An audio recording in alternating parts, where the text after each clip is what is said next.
G'day everyone, welcome back to Shane's Shed. This video just going to be finishing off the injector leak off line for my Disco 3. If you haven't seen any of the previous two videos, I'll throw the link card, whatever you want to call it, up here. Go click on that for the playlist and check it out. In the meantime, let's get into it.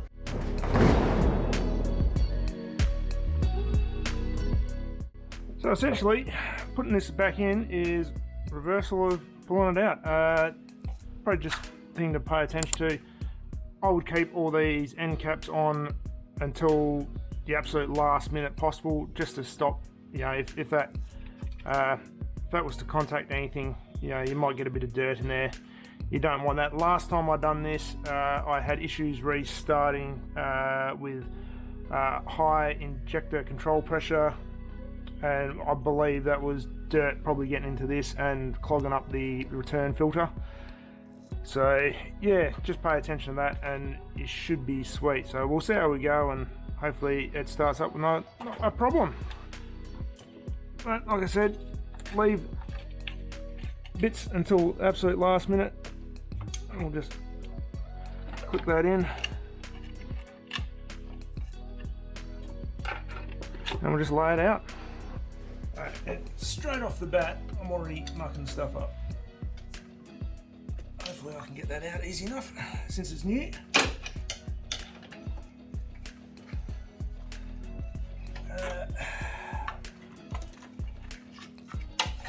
So I've done this backwards, so let's go that way. So as a trick, the little clip for the fuel temp sensor, it slots into the back of the wire here, so it needs to go around this way, and that coil is the wrong way around. So hopefully now we've got it sitting in the right direction, so all that coil sits right, so it goes on this side.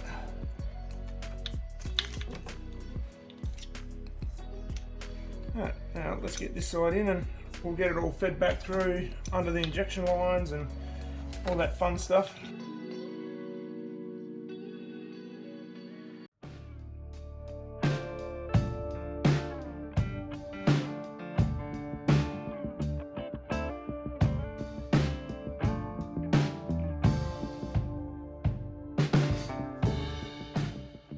Alright, so we got all the pipes all sitting roughly in position. So now our next job is to get these little plugs off and get the clips back on without dropping any more. Okay, so again I'll just film this one here because I've got pretty good access, but obviously the clips need to go in the same way they came out. Obviously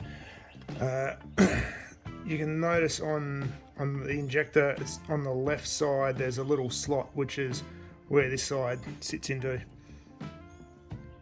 But it's one of those things, hold them tight and hope we don't drop them. I do have some spares now, so that is a good thing, but this is not the most easiest thing to do.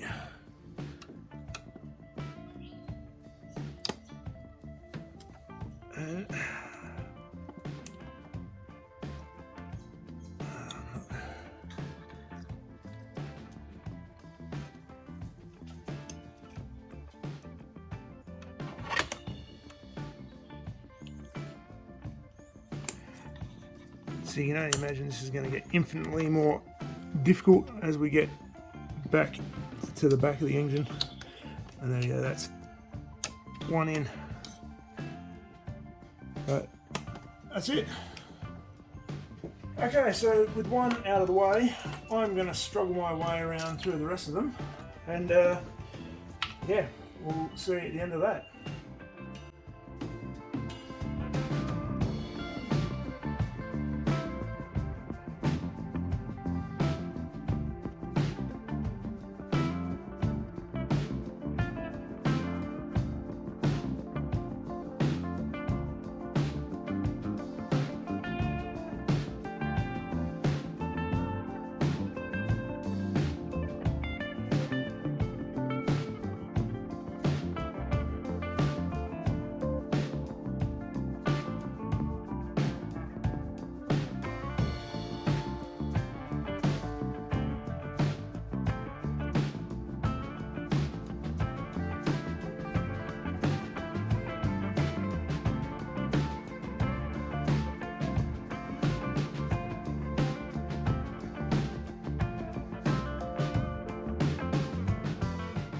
Okay, so we got all our leak-off pipes all back into the injectors, so now it's basically just a matter of putting everything back together. So I'm going to whack all this little tray back on this side, just basically button all the harnesses up again, and yeah, get it all back where it was. Hopefully good for a test run.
Okay, so these are the last finishing touches now.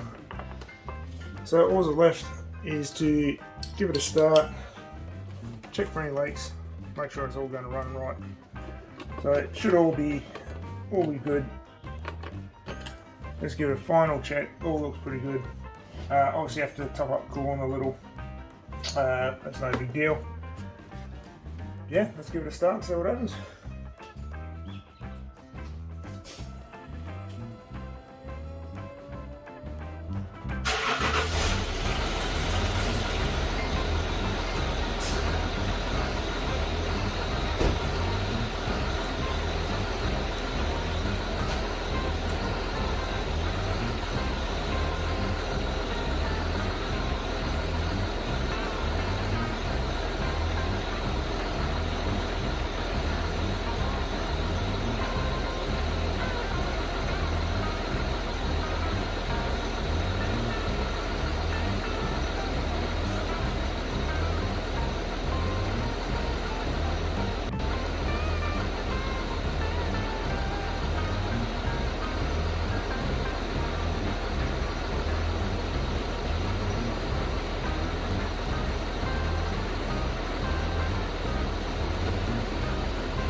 Hey guys, so change of clothes, obviously had the Disco out for a run. So far no problems, as you would have seen with the startup. Ran fine, no leaks, so that's great. We're not going to burn down to the ground anymore. Probably just a couple of things worthwhile noting for this job. Cleanliness, so anytime you're breaking any of those diesel lines, make sure you got stuff clean. It'll just help reduce any problems further down the track. Time wise, look, probably I'd give yourself about 6 hours for this job. I wasn't exactly keeping track of time while I was doing it, and obviously with me doing filming, stuff takes a lot longer, so yeah, I reckon about 6 hours would be about right. I don't think there's anything else really worth noting there. It's just a fiddly job. There's a lot of stuff to remove, and you're moving sort of your harnesses and whatnot out of the way. So, yeah, like I said earlier, the needle nose pliers and preferably a pair that have got the little bend, they make things a little bit easier. If you're planning to change this out, definitely have some spare clips. I tried my best not to lose any. I lost one while removing the leak-off pipe, and I lost another one while I was putting it all back together, so yeah, it does happen. I think that's about it. So if you like this video, the best thing you can do to help out the channel is just give us a thumbs up. That's as simple as that. Editing takes hundreds and hundreds of clicks on a mouse. All you need to do is just the one. If you really want to throw a comment, greatly appreciate it. I respond to every comment. And subs, we are getting very close at the time of making this video to 1,000. I think we're about 85 off.